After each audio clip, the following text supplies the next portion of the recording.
right now in studio. I want to welcome Lars Dalseide from NRA-ILA. How are you, sir? Doing well, thank you, Cam. It's good talking with you. Glad to see you didn't wear the tie today, too. Well, it's a casual Friday, and I figured I'm growing the beard out a little bit. Why not just let it go all the way loose? I like it. I was a little concerned because I thought, I'm in a T-shirt. We came from the NRA range this morning. Lars is going to show up here. He's going to have the coat and tie, and I'm going to look so underdressed. So, no, you look great, man. You look fantastic. I almost brought the hat in too, so I could do my Cam impression and get the whole look going, but I didn't want to confuse the viewers. So that would just be too much. That would be absolutely too much. Something that is confusing, I think, our viewers and our listeners and gun owners certainly in Seattle are these new anti-gun ordinances passed by the city council. So you've got the lost or stolen measure, right, which has been floating around by anti-gun activists for years now. It turns law-abiding gun owners into criminals if they fail to report, if somebody comes in and steals your entire gun collection and you're able to account for, 99% of the gun collection, but you miss one firearm and you realize it a week later and you go to the police and you say, okay, I forgot about this one. I didn't realize it. You're a criminal now, Lars. Yeah, it puts you right up the creek, and it's through no fault of your own. You have these people out there that maybe they'll go on vacation or they're visiting family, whatever the case may be, and they're gone for a few days and they don't report the firearm stolen or missing within a certain amount of time. And as you said, next thing you know, they have to worry about having a police record going down the road. That's just unbelievable. And then the other aspect of this, the tax, $25 for every firearm sold in Seattle, right? Right, $25 in every firearm, plus a tax on ammunition as well. Every round of ammunition, a nickel per round tax, unless it's 22 long rifle. Then they're going to cut you a break, right? If you can find, 22, they understand. All right, well, that's a little bit more affordable. So we're going to cut that tax in half, and it's just 2.5 cents per round of 22 long rifle. Right, and they said that they were basing this off of the Chicago model, off of what's happened in that's Cook worked County. Well to reduce violence. That's what I don't get. It's one of those ridiculous things where there are gun laws and restrictions that are thrown away all across the country, left and right, and they keep on wondering why the crime doesn't stop in those areas, why it doesn't drop, why it keeps going up. And so Seattle, in their infinite wisdom, I think they're still a little punch drunk over the Russell Wilson contract. They know that this is the beginning of the end of the Seahawks because they're not going to be able to afford to keep all their players this time around, so they need a distraction, and they come up with this pull. And in Chicago, they raised a lot of money. They did raise a good deal of money.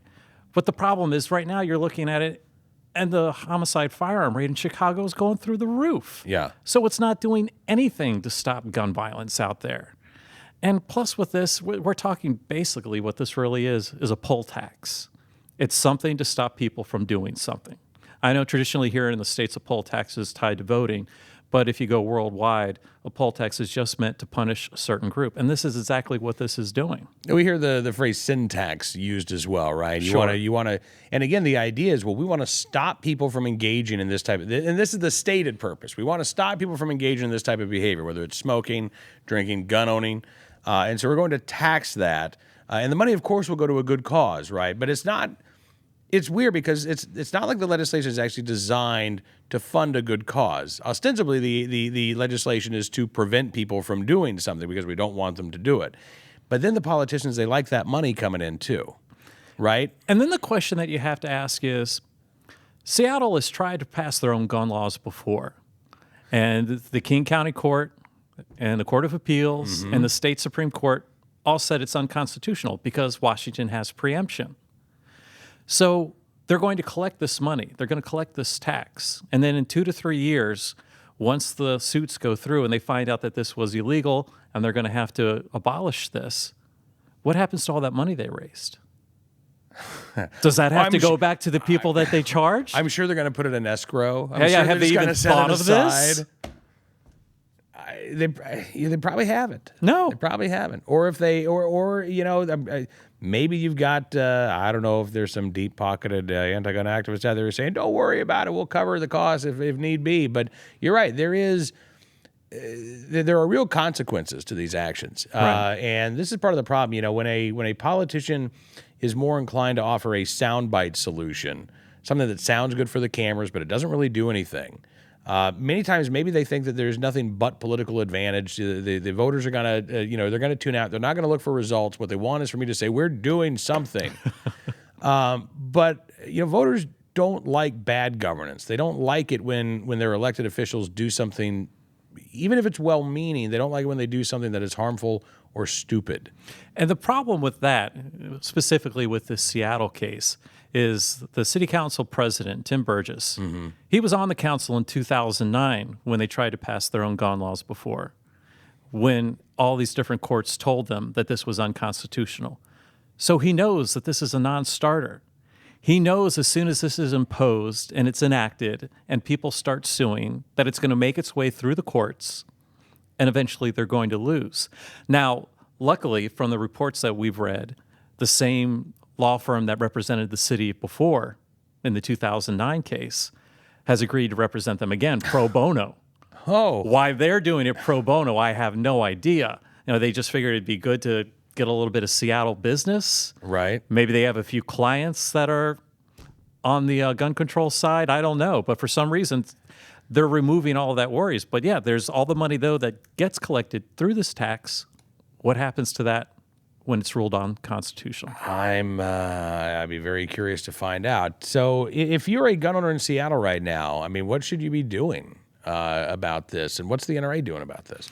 Well, the NRA right now, we've got some of our people out there assembled. They're going around. They're talking to a bunch of different law firms, some of the other groups that are out there, like the Second Amendment Foundation. And we're getting together a plan. It's not going forward just yet. We're at least nothing that we're ready to say publicly. But there are constantly alerts that'll go out from my side of the operation, the NRA-ILA. We have the alerts that go out, the warnings that go out, and we'll start having people contact both their city councilmen there as well as the different state officials to try to get everybody moved.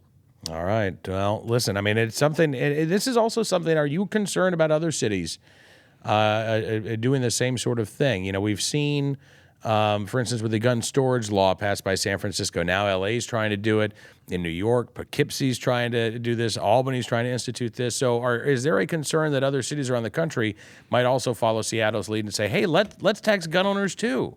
Well, the problem with that is they see other people do it, and they think it's a great idea, and then they see that down the road they've lost the ability to do that. They go through the courts.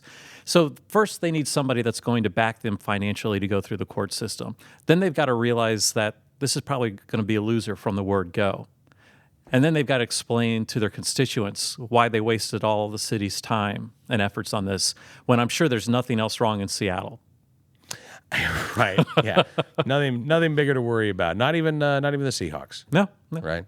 Huh. All right. Well, that's the good news, I guess. Right now, you haven't heard of any other cities that are adopting plans like No. this? Cook County is the only other place in the U.S. that has a tax like that, and hopefully once we start taking steps towards this measure, we'll see others that will not quite want to pick up the baton. All right. Because, one of the impacts here, we've only got about a minute left, but one of the impacts, perhaps the biggest impact, to groups of citizens that this law will have, people who don't have a lot of money. They're disproportionately affected by laws like this. Right. When you have the people that need protection the most, they don't earn that much money, so they probably don't live in that safe of a neighborhood. And with this added tax, a firearm is not an inexpensive thing to purchase. So when you buy a $500-$600 gun, that's a lot of things that you're setting aside in order to make that purchase. And you throw another $25 on top of that, it's like, well, how much longer do they have to wait until they can legally protect themselves? All right, we're going to be talking more about this issue. Lars, thank you, sir, for coming in. It's a pleasure as always. Appreciate you having me. We'll see you here soon.